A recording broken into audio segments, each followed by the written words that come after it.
रहीम अस्सलाम वालेकुम जी, एक दफ़ा फिर से आपको चैनल में खुशामदीद कहते हैं। आज की इस वीडियो के अंदर हमने क्या करना है कि अपने नेक्स्ट चैप्टर के ऊपर डिस्कस करना है जिसका नाम है कंट्रोलिंग। अब इस चैप्टर के अंदर हमने जो है अपने मैनेजमेंट के जो हमारे फंक्शंस थे चार, उसके चौथे फंक्शन के बारे में डिस्कस करना है कंट्रोलिंग। यानी बेसिकली फंक्शंस हमारे चार हैं, planning, organizing, leading and controlling. और कंट्रोलिंग जो फंक्शन है उसके ऊपर हम करेंगे यहाँ पे बात कि कंट्रोलिंग से मुराद बेसिकली क्या है। कहते हैं what is controlling? It is a process of monitoring, comparing and correcting the work performances.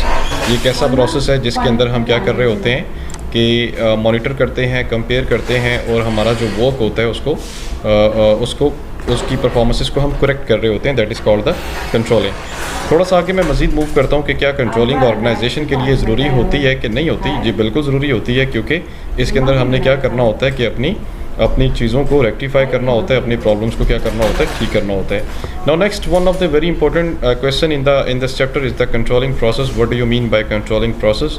तो कंट्रोल जब हम किसी भी चीज़ के ऊपर कर रहे होते हैं, क्यों करते हैं? ताकि हम एक्शंस जो हैं वो करेक्ट कर सकें, अपने मैनेजरियल्स जो भी डिसीजंस हैं वो लेकर परफॉर्मेंसेस को बेहतर कर सकें। इसलिए हम क्या कर रहे होते हैं, यहाँ पे कंट्रोलिंग प्रोसेस को डिस्कस कर रहे होते हैं। अब थोड़ा सा आगे मूव करते हैं, यहाँ पे मूव करते हैं आगे कि कंट्रोलिंग जो हमारा प्रोसेस है उसमें कितने स्टेप्स इन्वॉल्व होते हैं। So basically we have 3 steps. Step number 1 is the measuring actual performance.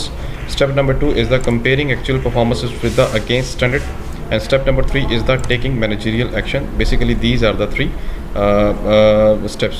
Now let's discuss this steps one by one. सबसे पहले इसमें आता है जी measuring actual performance की बात कर रहे हैं कि how we measure, हम measure उसको कैसे कर सकते हैं। So वो ये कहता है कि इसके लिए basically 4 approaches used by the manager to measure and report actual performances are the personal observation है जी, statistical reports होती हैं, SPCs को कहते हैं, oral reports हैं, written reports हैं। ये सारी की सारी चीज़ें जो हैं वो उसने बताई हुई है जी। जो एग्जिबिट 18.3 है उसमें गिवन है कि हम जो है कैसे डाटा रिकॉर्ड कर सकते हैं, कैसे मेजर कर सकते हैं। व्हाट वी मेजर, हमें क्या चीज़ इसमें मेजर करनी चाहिए। देखें जी, एक ऑर्गेनाइजेशन के अंदर एम्प्लॉयज़ जो हैं उनका बिहेवियर जो है वो डिफरेंट होता है।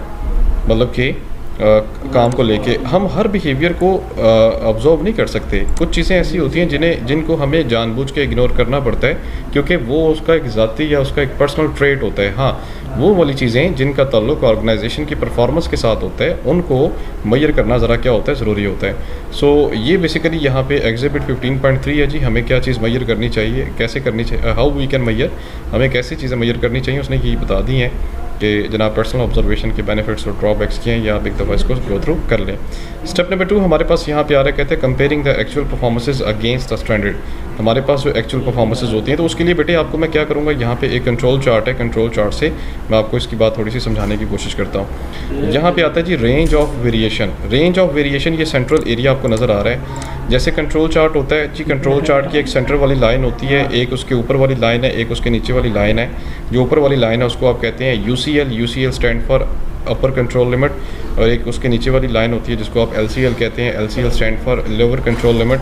एक सेंटर वाली लाइन होती है जिसको आप स्टैंडर्ड लाइन कहते हैं। ये इसको रेंज भी कहते हैं।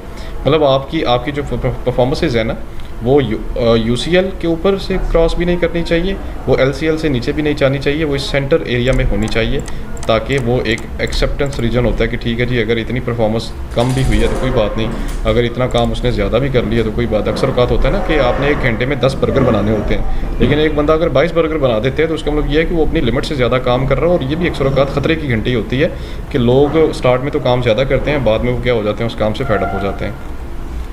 Next one is the step number 3 is the, कहता है टेकिंग द मैनेजरियल एक्शन की बात कर रहे हैं जी। मैनेजरियल एक्शन में हमने क्या देखना होता है कि करेक्ट एक्चुअल परफॉर्मेंसेस, हमारी जो परफॉर्मेंसेस होती हैं उसको हमने ठीक करना होता है। इसमें इमीडिएट करेक्टिव एक्शंस हैं, ठीक है। इमीडिएट एक्शन जो है एक चीज़ ये है, और दूसरा बेसिक करेक्टिव एक्शंस आ रहे हैं, 2 चीज़ें। इमीडिएट एक्शंस ये होते हैं जी, अगर आपके सामने कोई प्रॉब्लम ऐसी आ गई और आप उसको देख रहे हैं जी, आप टैकल कर सकते हैं इजीली, आप फौरी तौर पे उस पर एक्शन लें। देखें, कहते हैं जी सांप अगर सर अपना खड़ा करे ना तो उसका सर फौरी तौर पे काट देना चाहिए, क्योंकि बाद में वो आपको नुकसान भी दे सकते हैं। बेसिक करेक्टिव एक्शंस की बात कर रहे हैं जी। बेसिक करेक्टिव एक्शंस ये होते हैं जो परफॉर्मेंसेस के साथ साथ, मतलब कि छोटी मोटे जो एरर्स आ रहे होते हैं, आप एक एवरेज बेस पे उस पर एक्शन ले रहे होते हैं और कोशिश करते हैं कि मैं साथ साथ इसको क्या करता जाऊँ, ठीक करता जाऊँ। रिवाइज द स्टैंडर्ड की बात कर रहे हैं जी। अक्सर औक़ात आप ये देखते हैं कि परफॉर्मेंसेस के लिए या वर्क के लिए जो आपने स्टैंडर्ड्स बनाए होते हैं आप उनको रिवाइज़ करते हैं। रिवाइज से मुराद ये है कि अगर एक स्टैंडर्ड आपने बना लिया भाई, आपने 9 से लेकर 5 बजे तक काम करना है, तो एम्प्लॉइज़ जो हैं 2 बजे तक फ्री हो जाते हैं, तो आपको चाहिए कि 1 घंटा उनको बिठाएं, फिर उसके बाद आप उनको छुट्टी दे दें। लेकिन आपका क्योंकि ये स्टैंडर्ड बना हुआ है कि जाना 5 बजे ही है, तो अगर आप ये देखें कि वो 2 घंटों की वजह से ऑर्गेनाइजेशन को नुकसान हो रहा है, तो आप कोशिश करें कि उनको उठा दें और जनाब उनको जल्दी छुट्टी करें और अपने स्टैंडर्ड्स को थोड़ा सा चेंज करें। मैनेजरियल डिसीजन इन कंट्रोलिंग की बात करें जी। मैनेजरियल डिसीजन मेकिंग जो है वो कंट्रोलिंग के अंदर बड़ा इंपॉर्टेंट रोल प्ले करती है, क्योंकि लास्ट पे जो भी डिसीजंस होते हैं वो मैनेजर्स ने लेने होते हैं, ताकि अब स्टैंडर्ड्स के अकॉर्डिंग अपनी परफॉर्मेंसेस को क्या किया जाए, ठीक किया जाए। This is the main topic. उसके बाद अगला टॉपिक इसमें आ रहा है जी controlling for the organisational performances. Controlling for the organisational performances में आ रहा है जी कि ऑर्गेनाइजेशन की जो परफॉर्मेंसेस हैं उनके लिए कंट्रोलिंग का बेसिकली क्या रोल होता है। सबसे पहले यहाँ पे आता है जी what is the organizational performance. Performance basically क्या होती है जी ऑर्गेनाइजेशन के लिए। कहते हैं performance is the all of these things, it is the end result of an activity and whether than activity in hours is intense practice before concern or race or whether it carrying out the job responsibly and effective as possible performance basically क्या होता है जी, वो ये कहता है यहाँ पे कि end result of an activity. जब आपकी एक्टिविटी कोई भी ख़त्म होती है तो उसके ख़त्म होने के बाद जो भी आपके पास कंसिक्वेंसेस होते हैं वो अगर पॉजिटिव हैं तो आपकी परफॉर्मेंस ठीक है, अगर वो पॉजिटिव नहीं है तो आपकी परफॉर्मेंस उसके अकॉर्डिंग नहीं है। ये नॉर्मल परफॉर्मेंस की बात आ गई है, या जो वर्ड परफॉर्मेंस है उसकी बात है। अगर मैं नीचे देखूँ यहाँ पे इसकी तो डेफिनेशन लिखी हुई है, कहता है the end of the result of an activity. अगर मैं यहाँ पे ऑर्गेनाइजेशनल परफॉर्मेंस की बात करता हूँ तो उसमें लिखता है the accumulated result of the all organisations work activities. एक्यूमुलेशंस का मतलब ये होता है कि मजमुआ, ठीक है। Accumulated results of all organisations work activities, यानी जो वर्क एक्टिविटीज़ हैं, यानी सबको ये परफॉर्मेंस ऊपर जो हमने बात की है ये इंडिविजुअल की बात हो रही है। ये जो परफॉर्मेंस है ऑर्गेनाइजेशन की, इसमें वर्ड एक्यूमुलेटेड यूज़ किया गया। इसका मतलब ये होता है कि सब लोगों की परफॉर्मेंसेस को इकट्ठा करके जो रिज़ल्ट आपके पास आता है उसको आप कहते हैं ये आपकी ऑर्गेनाइजेशन की परफॉर्मेंस है। कहते हैं mayor of the organizational performance. Organization की जो परफॉर्मेंस है उसको भी मैयर किया जाता है और वो ज़रूरी होता है जी, ठीक है। उसमें आप इंट्रोडक्शन में थोड़ी सी ये बात डाल दें। सबसे पहले कहते हैं ऑर्गेनाइजेशनल प्रोडक्टिविटी। प्रोडक्टिविटी बेसिकली क्या होता है, वो ये कहता है कि आप कम से कम इनपुट लगा के मैक्सिमम आउटपुट हासिल करते हैं, that is known as the productivity, ठीक है। वैसे इसने लिखा हुआ है generate that the output. Organizational effectiveness है। इफेक्टिवनेस से मुराद ये है कि जो भी काम ऑर्गेनाइजेशन स्टार्ट करती है क्या वो उसके एम्प्लॉयज़ जो है वक्त पे उसको पूरा कर रहे हैं कि नहीं कर रहे।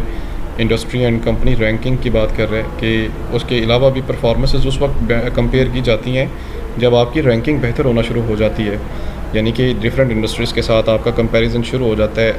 तो याद रखिएगा कि लाजमी बात नहीं है कि आप पैसा ज़्यादा कमा रहे हैं, आपकी कंपनी बड़ी हो गई है या आपकी प्रोडक्शन ज़्यादा है। परफॉर्मेंसेस का जब कंपेयर किया जाता है दूसरी इंडस्ट्रीज या ऑर्गेनाइजेशंस के साथ तो उसमें सारी चीज़ें आ जाती हैं, सारी चीज़ें आ जाती हैं और उनका फिर क्या होता है एक इकट्ठा कंपैरिजन किया जाता है ये चेक करने के लिए कि बाटा बेहतर जा रहा है मार्केट के अंदर या सर्विस बेहतर जा रहा है। So it was the organisational performances. Very quickly we will move to the tools for measuring the organisational performances, ठीक है। वो टाइप ऑफ कंट्रोल है वो 3 तरह का है, एक हमारी इनपुट्स होते हैं, दूसरे हमारे पास प्रोसेसेस हैं और तीसरा आउटपुट है। टर्म्स पढ़ेंगे आगे। इसमें चलते हैं जी balance score card. Balance score card के अंदर क्या होता है कि ऑर्गेनाइजेशन अपनी परफॉर्मेंसेस का कंपेयर करती है दूसरी ऑर्गेनाइजेशन के परफॉर्मेंसेस के साथ और देखती है कि आप जो मेन ऑर्गेनाइजेशन है क्या उसकी परफॉर्मेंसेस ठीक हैं भी हैं या नहीं है। बैलेंस स्कोर कार्ड के बाद इंफॉर्मेशन कंट्रोल है। इंफॉर्मेशन के लिए उसको कंट्रोल करने के लिए ऑर्गेनाइजेशंस वॉच डॉग्स बिठाती हैं। तो वॉच डॉग्स ही वो वाले लोग होते हैं जो इंफॉर्मेशन को आने में और निकलने में उसको कंट्रोल करते हैं।